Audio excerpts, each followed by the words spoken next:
Tahukah anda pesawat Concorde pernah mendarat di lapangan terbang Subang pada tahun 1975? Kerana fasiliti airport yang terhad, banyak cermin pecah akibat kekuatan gegaran bunyi kapal tersebut.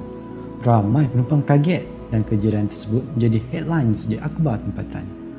Pesawat berharga 60 juta USD ini mampu membawa 128 penumpang.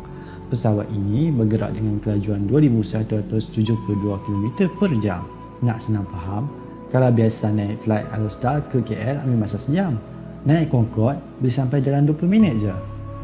Ini bermaksud pesawat Concorde bergerak 2 kali ganda lebih laju berbanding pesawat komersial lain. Best kan? Tapi, kenapa pesawat ini tidak digunakan lagi? Sebelum itu, mari kita ketahui lebih lanjut mengenai pesawat ini. Concorde merupakan satu keajaiban dalam bidang kejuruteraan. Ia bermula sebagai sebuah projek ketenteraan di bawah Royal Aircraft Establishment pada tahun 1954. Hal ini kerana pihak tentera mahu mengkaji pengangkutan supersonik. Supersonik bermaksud pengangkutan tersebut bergerak pada kelajuan yang melebihi kelajuan budi.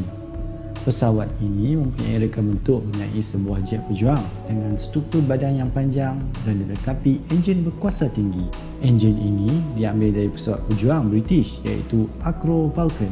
Enjin jenis Rolls-Royce Olympus 593 ini adalah enjin yang paling cekap untuk digunakan pada kelajuan Mach 2. Dengan penambahan teknologi afterburner, tahap tujuan enjin ini menjadi lebih tinggi. Beberapa pengubahsubaian terhadap bahan untuk membuat enjin ini perlu dilakukan kerana ia perlu menahan haba yang sangat tinggi.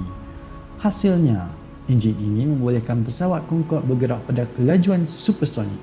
Malangnya, pesawat Concorde ini hanya digunakan pada tahun 1976 sehingga tahun 2003 sahaja. Pada 25 Julai tahun 2000, sebuah pesawat Concorde Air France Flight 4590 mengalami kebocoran tayar ketika cuba berlepas, mengorbankan 113 orang penumpang.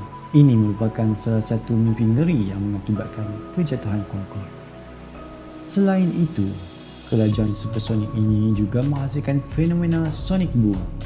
Ia menghasilkan letupan yang kuat di udara, menyebabkan gangguan bunyi serta merosakkan tingkap di kawasan perumahan.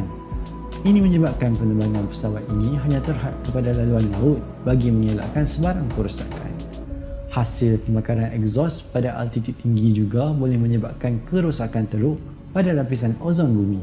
Concorde juga menggunakan minyak yang banyak untuk beroperasi. Hal ini kerana pesawat ini perlu melawan tekanan udara yang tinggi pada kelajuan supersonik. Ini menyebabkan kos operasi pesawat meningkat selain jarak perjalanan yang pendek kerana masalah yang dihadapi ini. Harga tiket bagi pesawat ini adalah $12,000 bagi setiap satu kerusi. Terkejut bukan? Harga tinggi ini memberikan limitasi terhadap permintaan pesawat komersial ini. Akhirnya, gabungan pelbagai masalah ini menyebabkan British Airways dan Air France mengumumkan persaraan pesawat Concorde pada 10 April tahun 2003, 27 tahun selepas ia berkhidmat. Airbus, syarikat penyilang yang membuat Concorde juga mengatakan bahawa kos penyelenggaraan dan naik taraf pesawat ini terlalu mahal untuk diteruskan. Namun begitu, masih ada lagi agensi yang meneruskan kajian terhadap pengangkutan supersonik ini. NASA telah mengumumkan pesawat supersonik mereka yang dikatakan mampu bergerak di ruang udara perumahan dengan mengurangkan impak sonic boom pesawat mereka.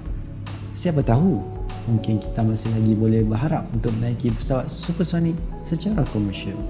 Adakah anda bersetuju dengan informasi ini?